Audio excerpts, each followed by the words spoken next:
우리 창공 가운데서나 아니면 교회적으로 좋은 일 혹은 슬픈 일이 있으면 우린 공동체가 함께 가서 축하해주고 또 웃고 또 슬퍼해주며 위로해주기도 합니다.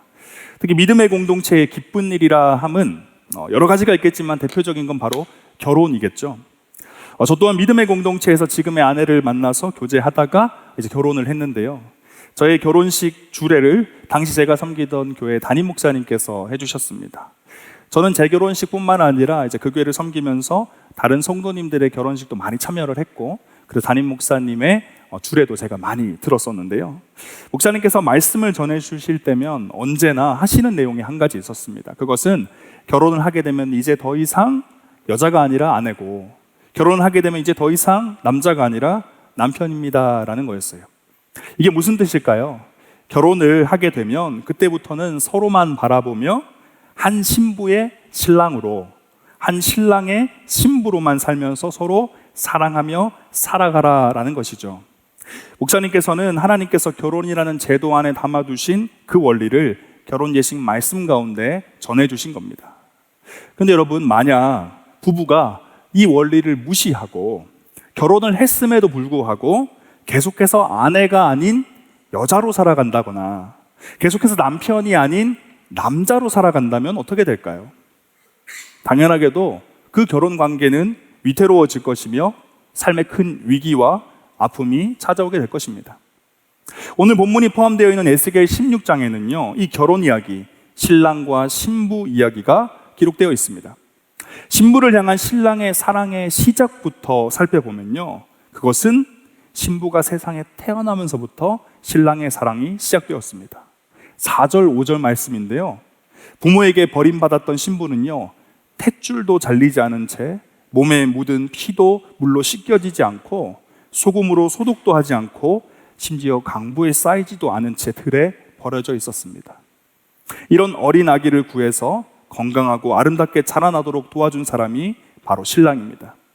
건강하고 아름답게 성장한 여인에게 청혼을 하여서 한 여자와 한 남자가 결혼을 하게 됩니다. 8절인데요, 내가 내 곁으로 지나며 보니 내 때가 사랑을 할 만한 때라. 내 옷으로 너를 덮어 벌거벗은 것을 가리고 내게 맹세하고 언약하여 너를 내게 속하게 하였느니라. 나 주 여호와의 말이니라. 자신이 아내로 맞은 신부를 향해서 신랑은 정말 많은 것들을 줍니다. 사랑의 표현을 하는 것이죠. 10절부터 13절에 보니까 어떤 선물들을 했는지 기록하고 있습니다. 수놓은 옷, 가죽옷, 가죽신, 폐물, 팔고리, 귀고리, 목걸이까지, 그리고 화려한 왕관까지 씌우며 그들을 왕후의 자리에 앉혀줍니다. 뿐만 아니라 먹을 것도 줍니다. 고운 밀가루, 꿀, 기름 등 이 많은 것들도 다 신부에게 다 선물로 줍니다.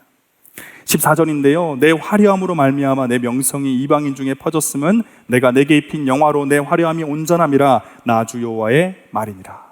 이처럼 신랑은요, 주변의 다른 나라에서도 그 화려함과 명성이 소문날 정도로 최고의 것들로 신부의 삶의 모든 것들을 다 채워줬습니다. 정리해 본다면 이 신부는 신랑으로부터 생명을 얻었을 뿐만 아니라 삶에 있어서 필요한 모든 것을 부족함 없이 풍성하게 체험받은 아주 큰 복을 받은 자다라고 할 수 있을 겁니다. 근데 여러분, 신부가, 이렇게 큰 복을 받은 신부가요, 정말 상상치도 못할 일을 저지르고 맙니다. 15절 말씀인데요, 그러나 내가 내 화려함을 믿고 내 명성을 가지고 행음하되 지나가는 모든 자와 더불어 음란을 많이 행함으로 내 몸이 그들의 것이 되도다. 지금 신부가 신랑을 두고요, 다른 남자와 바람을 피고 심지어는 잠자리까지 했습니다. 그런데 그냥 불륜을 저지른 것이 아니라요, 신랑으로부터 받은 것들을 가지고 불륜을 저질렀어요. 신랑으로부터 받은 명성을 가지고 음란한 짓을 하고, 신랑으로부터 받은 의복을 가지고 산당을 꾸미고, 금, 은, 장식품을 가지고 우상을 만들고, 신랑으로부터 받은 수놓은 옷을 가지고 우상에게 입히고, 고운 밀가루, 기름, 꿀을 가지고 우상 앞에 제물로 바쳤습니다. 심지어는요, 신랑과 신부 사이에 태어난 자식을 우상의 제물로까지 바쳤어요. 여러분, 어떻게 이런 사람이 있겠습니까?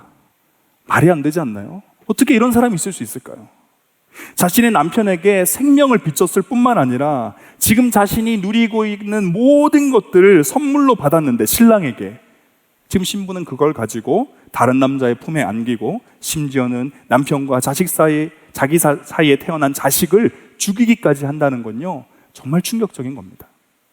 이 신부는 극악무도한 사람이며 은혜를 모르는 배은망덕한 사람입니다. 신부는 여러분, 다시 한번 말씀드리지만 부족함이 없었던 사람이에요. 먹을 것, 입을 것, 어느 것 하나 부족함이 없이 신랑이 다 채워주죠. 신랑으로부터 받은 선물들, 이런 것들 하나하나 만족하고 누리면서 신랑과 알콩달콩 살아가면 되는 것이었습니다. 신랑이 신부를 얼마나 사랑한지는 신부가 받았던 모든 것들을 보면 다 알 수 있죠. 그런데 신부는요, 그러지 않았습니다. 오히려 신랑으로부터 받은 것을 가지고 신랑을 배신하고 떠나버렸어요. 그렇다면 장군 형제자매 여러분, 도대체 이 신부는 누굴까요? 그리고 그토록 사랑하고 있는 그 신랑은 또 누굴까요? 이사야 54장 5절 말씀인데요, 이는 너를 지으신 이가 내 남편이라. 그의 이름은 만군의 여호와시며 내 구속자는 이스라엘의 거룩한 이시라. 그는 온 땅의 하나님이라 일컬음을 받으실 것이라. 요한계시록 19장 7절입니다. 우리가 즐거워하고 크게 기뻐하며 그에게 영광을 돌리세. 어린 양의 혼인계약이 이르렀고 그의 아내가 자신을 준비하였으므로. 지금 뭐라고 기록되어 있습니까? 이사와 요한계시록은요, 이렇게 기록합니다. 너를 지으신 이가 내 남편이다. 어린 양의 혼인계약이 다가왔다. 장군 형제 자매 여러분, 이처럼 성경은요, 하나님과 우리의 관계를 설명할 때 결혼언약 관계로, 다시 말해 신랑과 신부의 관계로 설명합니다. 지난 학기 양육 때 우리 연예인 신학 시간에 나눴던 것이요, 그렇기 때문에 우리의 연애 그리고 나아가서 결혼이 하나님 나라와 연결되어 있고 하나님과 우리의 관계를, 이 결혼 관계가 예표하는 것이죠. 그렇다면 이제 우리는요, 이 질문을 해봐야 돼요. 아, 우리가 신부였구나, 하나님이 그 신랑이었구나. 그럼 이 질문을 해봐야 됩니다. 내가 신랑을 배신한 신부가 맞는가? 앞서 우리가 살펴본 것과 같이 하나님을 신랑으로 맞이하고 그분과 결혼한 신부는요, 신랑으로부터 큰 복을 받았죠. 생명은 물론이고 먹는 것, 입는 것까지 삶에 부족함 없는 복을 받았습니다. 이것이 하나님을 신랑으로 맞이한 신부들이 누리는 은혜죠. 우리 또한 성도이기 때문에요, 신부로서 신랑 되신 하나님께 동일한 선물을 받고 누리고 있습니다. 이미 받고 있어요. 십자가의 은혜로 우리는 무엇을 얻었습니까? 생명을 얻었죠. 처음에 신부가 아기로 피도 닦이지 않은 채 탯줄도 끊어지지 않고 들에 버려져 있었습니다. 강보에도 쌓이지 않고요. 그 갓난아기가 신랑으로부터 구원받았던 것처럼 우리도 십자가의 은혜로 생명을 얻은 거죠. 구원받은 것입니다.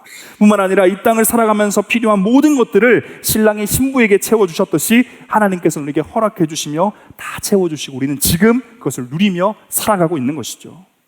성도의 삶의 모습에 따라서 신랑 되신 하나님에게 받은 은혜의 모습들은 조금씩 다를 수는 있습니다. 하지만 성경은요, 신랑이신 하나님께서 신부의 모든 삶의 영역에 있어서 가장 최선의 것으로 완벽하게 채워주고 계신다라고 말씀하고 계셔요. 그래서 사도 바울은 이렇게 이야기합니다. 빌립보서 4장 19절입니다. 나의 하나님이 그리스도 예수 안에서 영광 가운데 그 풍성한 대로 너희 모든 쓸 것을 채우시리라.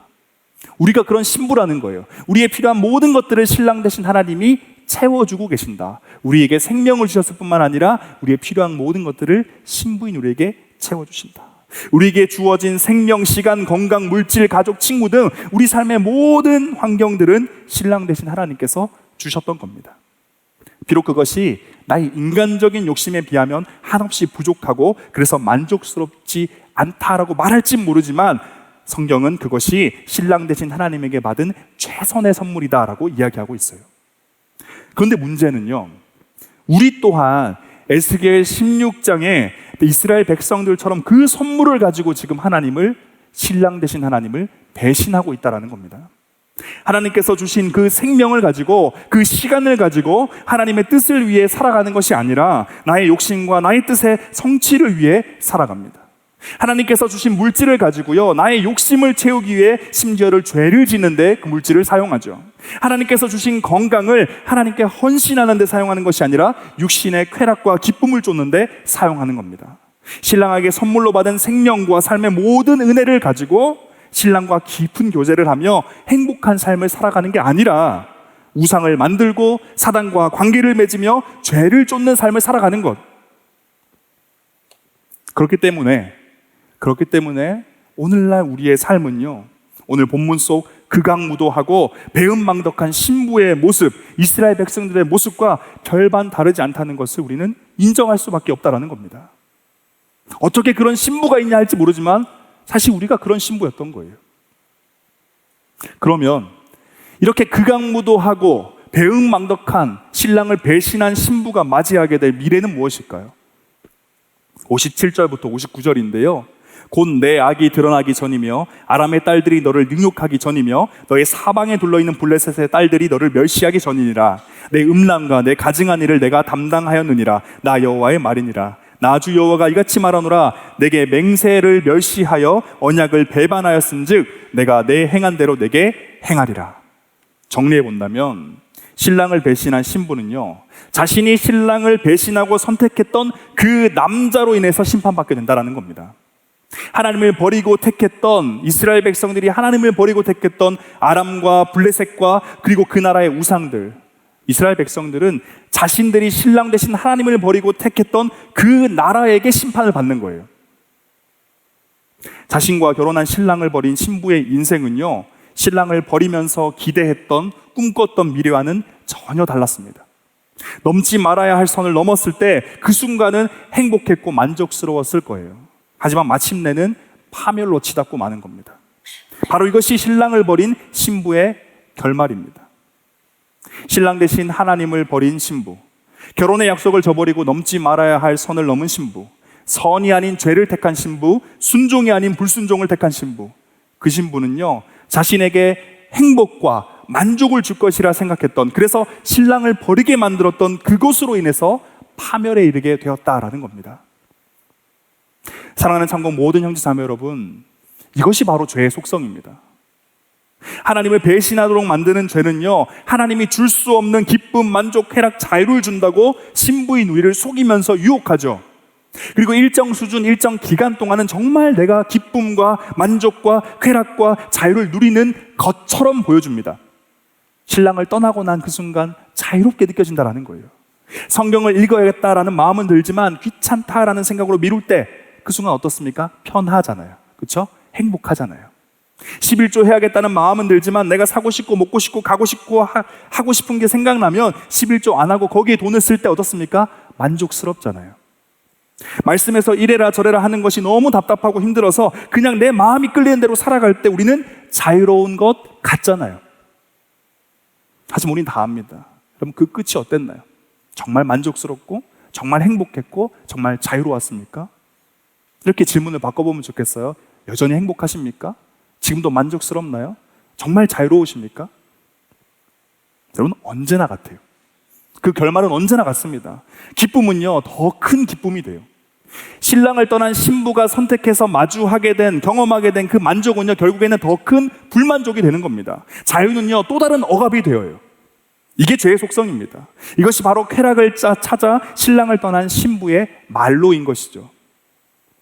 참고 형제자매 여러분, 죄는요, 결코 우리를 만족시켜줄 수 없어요. 죄의 결과는 언제나 죽음뿐입니다.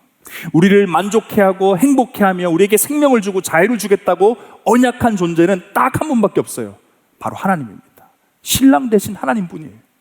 신부는 자신이 결혼한 신랑을 떠나서는 안 된다라는 겁니다. 신부가 신부로서 가장 아름답고 행복한 때는요, 신랑과 함께 있을 때예요.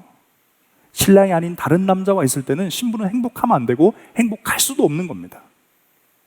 아마 세상의 신랑들은요, 자신을 그렇게 배신하고 배은망덕하고 극악무도한 신부의 이 마지막 심판받는 모습을 보고요, 거기서 관계를 끝냈을 겁니다. 결혼 언약을 파기했을 거예요.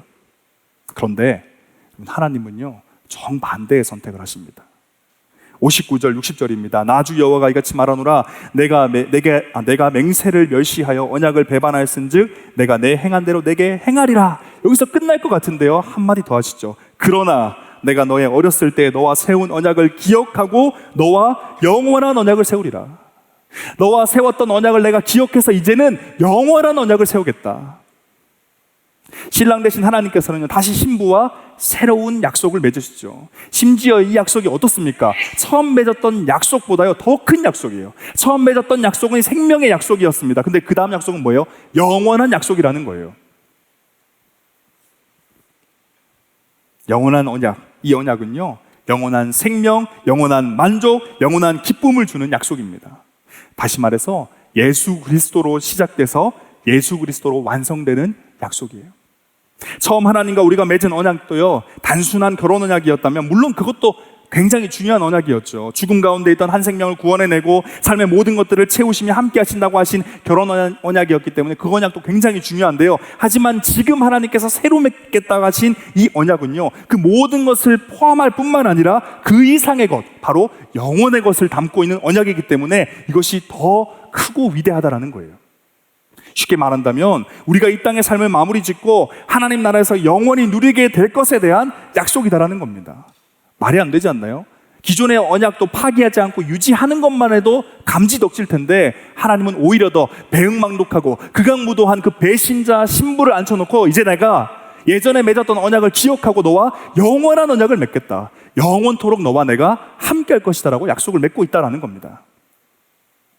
모든 것이 완벽해지고 부족함이 없는 그 나라, 그 삶, 저 천국에 대한 약속인 것이죠. 사랑하는 창국 모든 형제자매 여러분, 오늘 말씀을 통해서요, 두 가지를 기억했으면 좋겠습니다. 첫 번째는 하나님과 우리의 관계는요, 신랑과 신부의 관계입니다. 단순히 서로가 갑을이 되어서 계약서를 작성하고 계약서에 따라서 서로에 대한 의무를 다하며 또 그렇게 하지 못한 경우에는 그에 따른 책임을 지는 그런 관계가 아니다라는 거예요.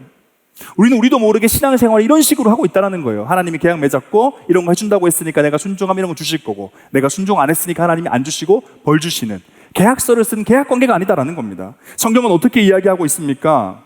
하나님과 우리는요, 결혼 언약을 맺은 신랑과 신부라는 거예요. 완전한 사랑, 우리의 부족한 사랑마저도 충분히 상쇄시킬 수 있을 만큼의 한없는 그 사랑을 가진 그 신랑과 신부된 우리가 맺은 결혼 언약의 관계다라는 겁니다. 그렇기 때문에요, 신랑을 향한 신부된 우리의 모든 생각과 행동은요, 신랑 대신 하나님에게 큰 기쁨이 되고 동시에 큰 슬픔과 아픔이 되기도 합니다. 나의 불순종이, 나의 외면이, 나의 침묵이 신랑 대신 하나님의 눈물이 되고 아픔이 된다라는 거예요. 단순히 계약서를 이행하지 않아서 계약서가 파기된다, 이런 식의 접근이 되면 안 된다라는 겁니다. 어떤 겁니까? 사랑의 인격적인 결혼의 관계가 하나님과 우리의 관계라는 거예요. 하나님은 우리의 신랑이 되시고 우리는 그의 신부라는 것을 잊어서는 안 됩니다. 오늘 말씀을 통해서 기억해야 될 또 다른 한 가지는 신랑 되신 하나님께서 우리와 새로운 언약을 맺으셨다는 거예요. 그전 언약도 너무 대단한 언약이죠. 우리를 살리시고 채우신 거니까요. 근데 그 새롭게 맺어진 언약은 더 위대한 언약이었다는 겁니다. 바로 영원의 언약이었어요. 윌리엄 블레이크라는 사람이 순수의 전조라는 시를 썼는데요, 제가 그 시의 한 부분을 제가 읽어드리겠습니다. 하늘의 모래에서 세계를 보고 한 송이 들꽃에서 천국을 보기 위해 손바닥 안에 무한을 담고 시간 속에 영원을 붙잡아라. 하늘의 모래에서 세상을 보고 한 송이 들꽃에서 하늘을 본다. 너의 손바닥에 무한을 쥐고 한순간에 영원을 담아라. 하늘의 모래 속에서 세계를 보며 한 송이 들꽃에서 천국을 본다. 그대 손바닥 안에 무한을 쥐고 한순간 속에 영원을 보라. 하늘의 모래알 속에서 세계를 보고 한 송이 들꽃 속에서 천국을 본다. 그대 손바닥 안에 무한을 쥐고 순간 속에서 영원을 보라. 그럼 우리가 산 정상에 올라서거나 비행기를 이륙하고 고도를 높일 때 창문을 보면 우린 대부분 이런 생각을 하죠. 세상이 참 작다. 그렇게 커 보였던 삶의 문제도 작게 보이는 겁니다. 죽고 사는 문제를 여겼던 고민들 앞에서 여유가 생겨나는 것이죠. 높은 하늘 아래에서 보니 인생이 한없이 작아 보이는 겁니다. 그래서 자연스럽게 혹시 진짜 중요한 것을 내가 잊고 살고 있는 건 아닌지 돌아보게 됩니다. 사랑하는 창공 모든 형제 자매 여러분, 인생에 진짜 필요한 것은요, 진짜 중요한 것은 이 땅 가운데 있지 않습니다. 오직 우리의 신랑 대신 하나님께만 있어요. 흡사 나그네와도 같은 우리의 인생 가운데서요, 영원한 약속이 말하는 그 영혼을 우린 잊어서는 안 됩니다.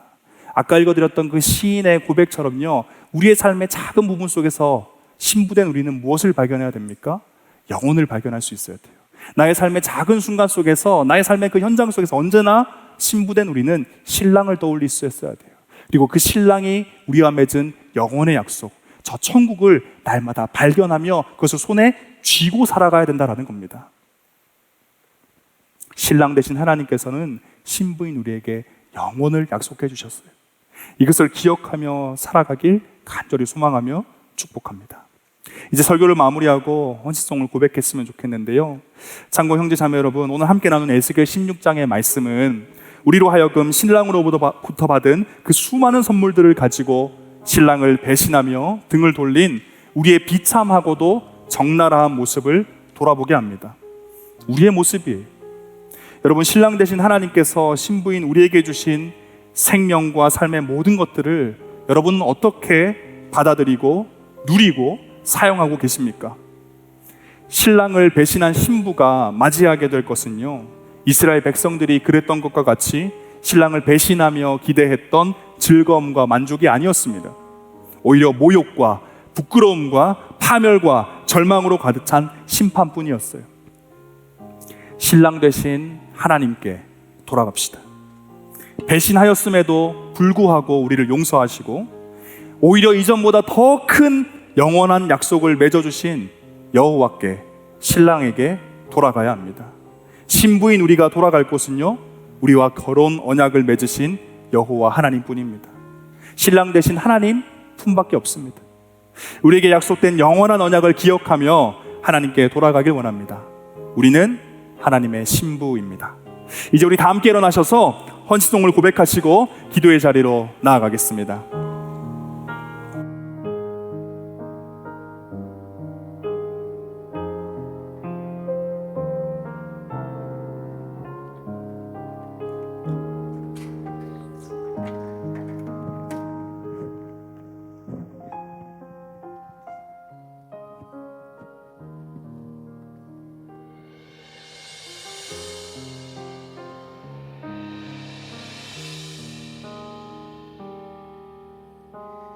내 백성이 나를 떠나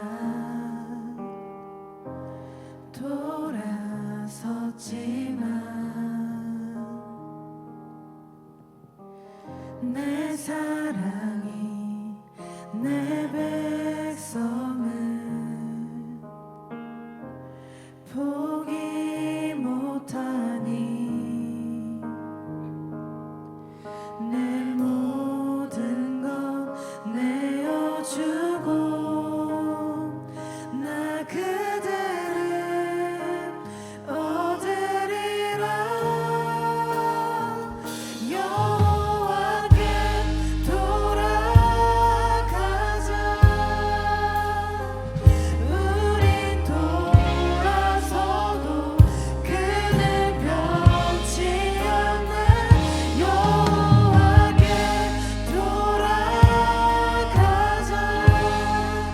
우린 넘어져도 그 우리 처음부터 한 번 더 고백할까요? 내 백성이 나를 떠나